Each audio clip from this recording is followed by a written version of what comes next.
ఆశా వర్కర్ల న్యాయమైన డిమాండ్లు నెరవేర్చాలంటూ నేడు రాష్ట్ర వ్యాప్తంగా కమిషనరేట్ ముట్టడికి పిలుపునివ్వడంతో ఆశా వర్కర్లు ఆ కార్యక్రమానికి వెళ్లకుండా చిన్నశంకరంపేట మండలంలో ముందస్తుగా అరెస్ట్ చేసి ఆశా వర్కర్లను పోలీస్ స్టేషన్ కు తరలించారు.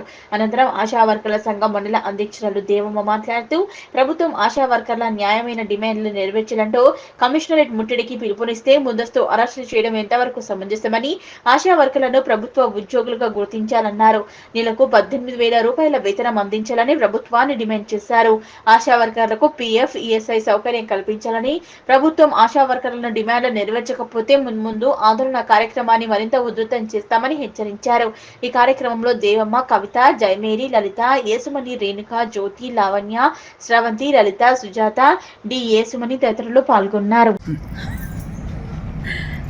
ఈరోజు రాష్ట్ర వ్యాప్తంగా మరి ఆశా వర్కర్లది కమిషనర్ ఆఫ్ ముట్టడి కార్యక్రమం ఉందని తెలిసి మరి ప్రభుత్వము ఆశా వర్కర్ల పట్ల మొండిగా వ్యవహరిస్తుంది. మరి రాత్రి కాలంలో మరి ఉదయకాలం 4 గంటలకే మరి ఆశా వర్కర్ల డోలు తట్టి ఆశా వర్కర్లను అరెస్టు చేయడం జరిగింది.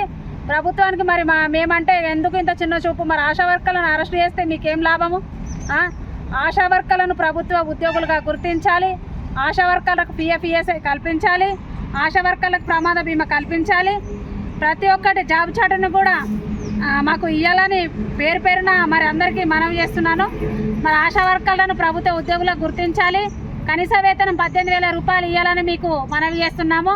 ఆశా వర్కర్లు గ్రామాలలో గత 19 సంవత్సరాల నుంచి ఎన్నో సేవలు చేస్తున్నాము. ఇప్పుడు ఏ రోగం వచ్చినా ఏది వచ్చినా మరి ఊళ్ళో ఒక డాక్టర్గా ఆశా వర్కర్ చూసుకున్నప్పుడు ఆశా వర్కర్ని కూడా చూసుకోవాల్సిన బాధ్యత ప్రభుత్వానికి ఉంది. మరి ఆశా వర్కర్లను పట్టించుకోకపోతే మేము పెద్ద ఎత్తున కూడా ధర్నా చేసి ప్రభుత్వానికి నిరసన తెలియజేస్తామని ఈ రోజుతో ఈ కార్యక్రమాన్ని ముగిస్తలేము. ఇది ఈరోజు ఇంకా మరి ఎక్కువ చేయడానికి అవకాశం ఉంది. మరి అసెంబ్లీలో సమావేశం అయి మా కోసం ప్రస్తావించి మాకు 18,000 జీతం ఇవ్వాలని, టీఏపీఎస్ఐ కల్పించాలని మరి ప్రభుత్వానికి మేము డిమాండ్ చేస్తున్నాము.